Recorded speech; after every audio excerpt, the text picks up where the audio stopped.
client came to us about a year ago with a very specific request. They wanted to build an AI system that could analyze every piece of financial data in their business, past performance, present operations, pipeline, market conditions, and use all of that to predict their future earnings, quarter by quarter, adjusting in real time as new data came in. Essentially, they wanted an AI genie, and I had to be straight with them. That system doesn't exist, not reliably, and not at a cost that makes sense for a mid-market business.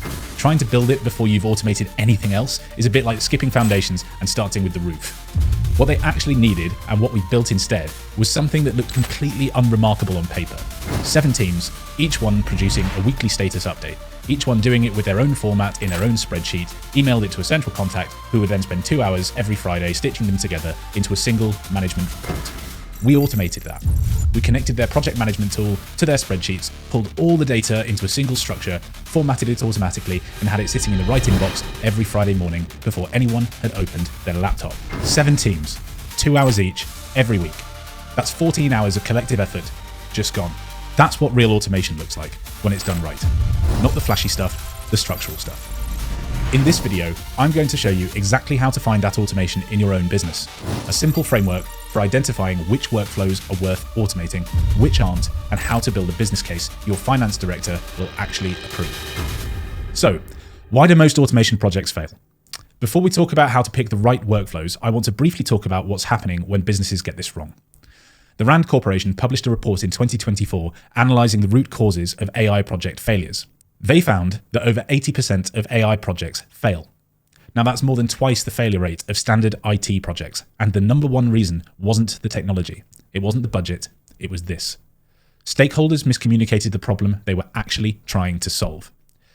Separately, S&P Global surveyed over 1,000 companies in 2025 and found that 42% of businesses abandoned most of their AI initiatives that year. Not some, most, up from 17% the year before. And if you're thinking, this is all enterprise stuff, it doesn't apply to me, it absolutely does. A large company can absorb a failed 6-month pilot. A scaling business often can't. When you look at what actually went wrong in these projects, a remarkably consistent pattern emerges. Rand calls it chasing shiny technology instead of solving real problems. McKinsey calls it a culture and planning problem, and Gartner describes it as trying to automate end-to-end instead of starting with single activities. Different language, same pattern. Everyone is trying to start with the roof. The real problem, picking the wrong thing. So most businesses, when they sit down to think about automation, start with a brainstorm. What could we automate? They list everything. The sales follow-up sequences, customer onboarding, predictive inventory management, AI-powered forecasting. The list gets really ambitious fast, and then they pick something from that list, usually based on what sounds the most impressive, and they build it. And here's where that breaks, because they've confused ambition with value. The most impressive sounding automation and the most valuable automation are rarely the same thing. Here's a better way to think about it. Picture a simple grid. The vertical axis is value, how much time or money does this process cost the business right now, and the horizontal axis is complexity, how hard would this be to automate reliably. Top left, high value, high complexity, tempting, dangerous. This is where the AI genie lives. The potential upside is real, but the failure rate is high, and the time to value is long. So for most businesses, this is not where you want to start. The bottom right, low value, low complexity, easy to automate, but not worth much. Bottom left, low value, high complexity. Don't touch this, ever. Top right, high value, low complexity. This is where you start, every time. These are the automations that deliver measurable ROI quickly, they build internal confidence, and they create the foundation for everything more ambitious that comes later. According to Asana's Anatomy of Work research, a survey of over 10,000 knowledge workers, only 27% of the average working day is spent on the work people were actually hired to do. The rest is coordination, updating spreadsheets, and chasing information. Work about work. That other 73% is where your automation candidates are hiding. So, how do you actually find the high-value, low-complexity processes in your business? Here's the methodology we use at AIAIO, and we've built a calculator around it that you can access for free at AIAIO.me. The starting point is a process audit. You want a list of every recurring manual process in your business. Reports, data, transfers, approvals, invoices, status updates, anything that happens on a predictable cadence and takes a predictable amount of time. Once you have that list, you score each process against 5 inputs. Input 1, frequency. How often does this happen? Daily scores higher than weekly, which scores higher than monthly, and so on and so forth. Input 2, volume per instance.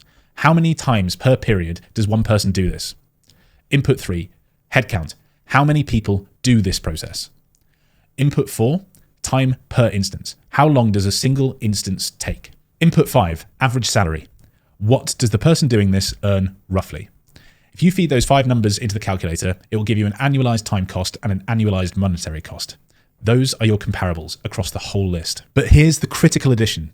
You also need to score each process for automation complexity on a scale of 1 to 5. 1 is trivially simple, structured data, clear rules, no exceptions. 5 is genuinely difficult, lots of judgment required, unstructured inputs, highly variable outcomes, and once you have both scores, monetary value and complexity, the winners become obvious. High value, low complexity. Those are your first automations. In my experience, the processes that consistently score well look similar across most businesses. Financial reporting, invoice processing, billing and accounts payable, data reconciliation, standard approval workflows. These aren't glamorous, but they are structural. They happen constantly. They require no judgment, and they cost an enormous amount of silent, invisible money. Research from Ardent Partners found that the average cost of processing a single invoice manually is between £12 and £16. Automated, it drops to £2 to £5, up to an 80% cost reduction on a process most businesses don't even think of as worth automating. If your business processes 500 invoices a month, you're looking at a potential saving of £5,000 a month, £60,000 a year from one automation that nobody finds exciting. Let me show you how the maths works in practice. Using the client story from the beginning of this video, 7 teams, each one producing a weekly status report, 2 hours each to compile, pulling data from the project management tool, updating the spreadsheet and formatting it and sending it across. 2 hours per week, per person, across 7 people. That's 14 hours every week. Multiply across the year, 728 hours a year. Across the team, spent on one repetitive task. At a blended average of £35,000 per year, roughly £17 an hour, that's roughly £12,500 a year spent on formatting a report. But here's what doesn't show up in the maths. Those 2 hours happen on Friday afternoons, when people have the least capacity. They create errors. Humans copying data from 7 different formats will inevitably introduce mistakes. And they delay the report. The management team gets information late on Friday, which means it doesn't get acted on until Monday. 728 hours. That's over 18 working weeks every year on formatting a spreadsheet.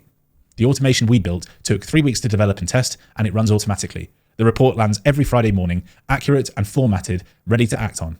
This is the conversation to have internally. Not AI will transform our business. The conversation is, this specific process costs us £12,000 a year in labour, introduces errors and delays decisions. We can fix it. Here's the evidence. That's a fundamental business case. Now I want to spend some time on what you should not automate. Specifically, why sales outreach and cold email, the automations that get the most attention right now, are exactly the kind of thing that can cause real damage when over-automated. A business buys a tool that promises to automate outreach at scale. They set up sequences, they start sending 500 emails a week instead of 50, they feel productive, and then quietly, their results collapse. Belkin's analysed 16.5 million B2B cold emails sent in 2025 and found that average reply rates fell to around 5%, down year on year consistently every month. Sending to over 1,000 recipients at once, barely 2% replied. Salesforce's State of Sales research found that 73% of B2B buyers actively avoid sellers who send irrelevant outreach. Not ignore, actively avoid. There's a difference. Over-automating your sales touchpoints isn't just ineffective, it's reputationally damaging. The reason is logical once you understand what makes a good automation candidate. Good candidates are rules-based. There is clear, codifiable logic that doesn't require judgment. Invoice processing is rules-based. Same logic every time. Sales outreach is not rule-based. It requires reading context, understanding where someone is in their buying journey, human empathy, saying something personal because it actually is personal. When you try to codify that, you produce exactly what's flooding everyone's inboxes.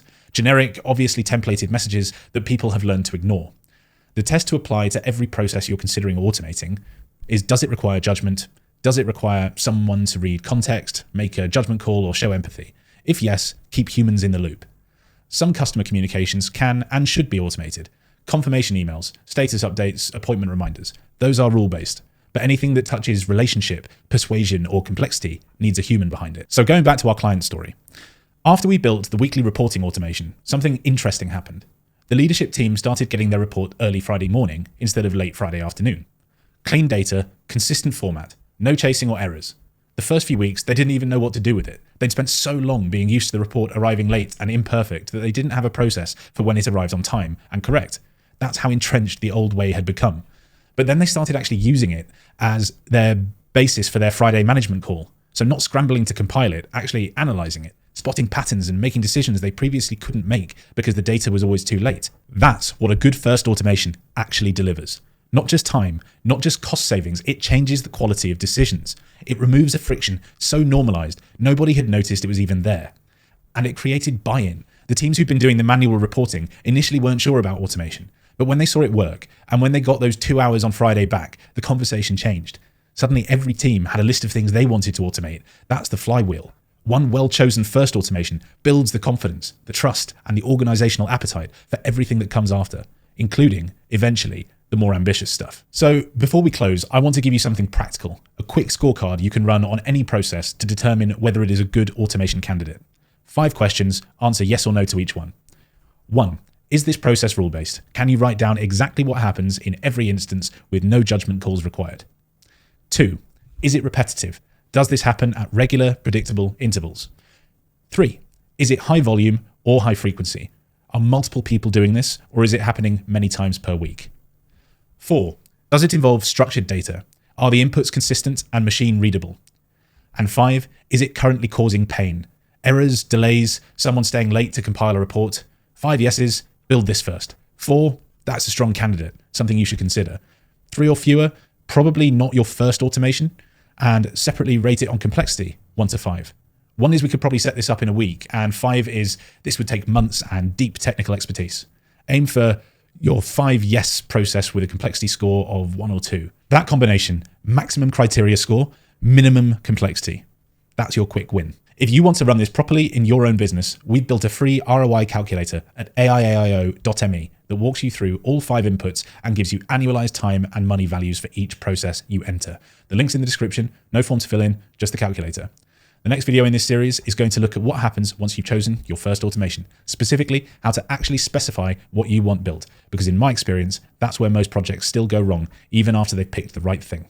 As always, happy to hear what the most painful manual process is in your business. Drop it in the comments. I'll see you in the next one.